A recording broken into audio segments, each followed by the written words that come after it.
How's it going, Airsofters? This week I'm going to be doing 3 quick separate reviews on 3 totally different Airsoft replicas. We have a beautiful wood and metal double barreled gas shotgun, we have a crazy gas blowback M4, and we also have a new pistol on the block, which is something a little bit different from the norm. Stay tuned to see more. Let's start off with the Harsan Farsan 0521. Chances are, if you recognise this beautiful shotgun replica, it's probably from one of 2 places. This is the famous Boomstick used by Ash in Evil Dead, and it's also a playable weapon in Call of Duty World War II as the double barrel shotgun. This stunning replica is made from metal and wood and is loaded just like the real thing. Various types of shell are available for it, including these 2 that I have here, the 5x6mm, which utilises the inner barrels, and the 21x6mm moss cart shells, which can be used when the inner barrels are removed. These shells aren't like traditional 30 round airsoft shells. With these, you only get 1 shot per fill of gas and BBs. The double barrel boomstick can be broken down just like the real thing, and optional parts can be purchased to have other configurations such as a sawn off. If general skirmishing is your thing, then this is not going to be the shotgun for you, as I found out the hard way. For a start, my 2 shots going up against guys with semi-auto pistols and drum-magged AEGs proved very difficult, and I was way out of my league. Also, I think it was down to the near zero temperatures on the day, but I found the triggers extremely tough to press, and I struggled to get shots off when I wanted to, and I did miss a few kills because of this.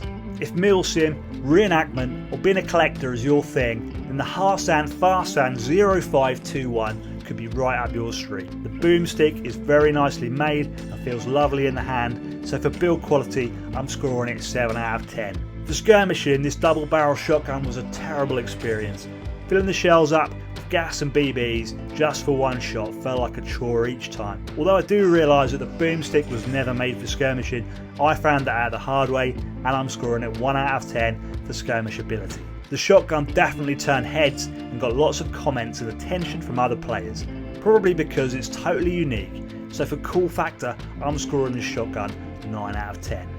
If you think the boomstick is for you, you can pick it up from Swift Airsoft along with shells for $299. Next up, we have a heretical abortion of astronomical proportions, a demonic amalgamation of HPA and gas blowback. The WE M4 has been a favourite of milsimmerous types for a while now, and regarded by some as one of the best M4 gas blowback rifles available. But when Swift Airsoft sent it to me in the depths of the UK winter, it was pretty much unusable with green gas at the low temperatures, so I committed the ultimate offence. I tapped it for HPA.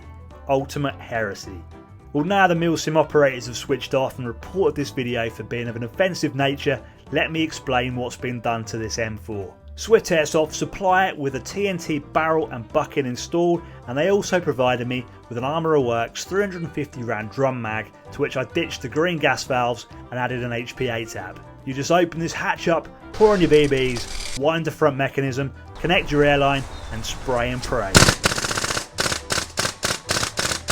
The recoil on this thing is flipping fantastic. It kicks way harder than my TM416 recoil, but with all that recoil comes inaccuracy. Movement on the first set. Trying to aim down the iron sights at a target whilst holding this M4 kicking like a jackhammer was ridiculous. I'm not sure I even hit anything, but to be honest, I was having far too much fun to care. So much fun in fact that I got through a whole drum mag of Jeff's BBs before the 15-minute game had finished, and I had to go and purchase some more BBs before the next game started.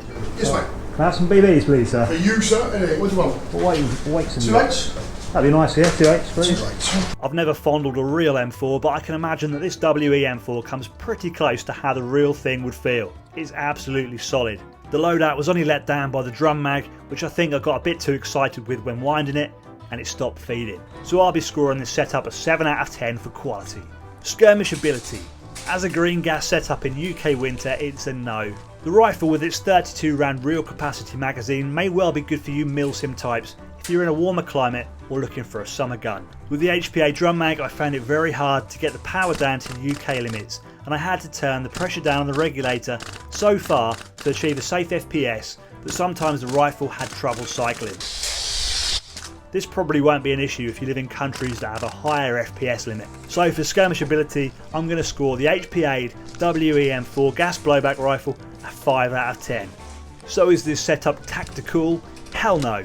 If If your mates are anything like mine, they'll laugh, point and mock you. But who cares? Just aim it at them and do this.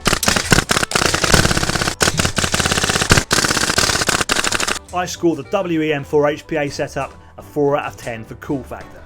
Buying this loadout from Swift Airsoft isn't cheap. The M4 is $275 and the Armourer Works drum mag is $94, but you also need to have an HPA tank setup as well. Next up we have the Asia Electric F17 gas blowback pistol. The F17 is a non-licensed version of the latest United States Army issue pistol, the SIG P320. The supplier of this pistol, SFC Airsoft, will send it to you pre-upgraded with a TNT S Plus in a barrel and bucking and a maple leaf hop adjuster wheel. Here I'm using it with CO2 powered 25 round magazines which work much more effectively in UK winter temperatures. Green gas magazines are available, but I prefer the kick and consistency of the CO2 magazines. Aiming is fast and easy with the bright white dotted sights, and takedown of the pistol can be done extremely quickly, making hop adjustments on the fly no problem at all. The Asia Electric F17 has a metal slide and polymer lower that feels extremely comfortable in the hand thanks to the stippled grip. For build quality, I give this gas blowback pistol a 7 out of 10. Skirmishing with the P320 clone was fun. With the CO2 power, the trigger felt fast and snappy. A criticism I do have though is the mag release being a bit too easy to knock. On several occasions I had to go searching for my mag on the floor after accidentally hitting the button in the heat of the moment. Something I've not experienced with a gas blowback pistol since owning a WE Glock 17. I give the Asia Electric F17 a 7 out of 10 for skirmishability. Without a doubt, this is a cool looking pistol and a refreshing change from all the Glocks and high cappers normally seen at games these days. I give this pistol an 8 out of 10 for cool factor. The pre-upgraded Asia Electric F17 is available from SFC Airsoft for $150. Additional green gas mags are available for $20 and CO2 mags are $25. Thanks for watching. I hope you've enjoyed this slightly different from the normal video from me. Have a great weekend of airsofting and I'll see you in the next one.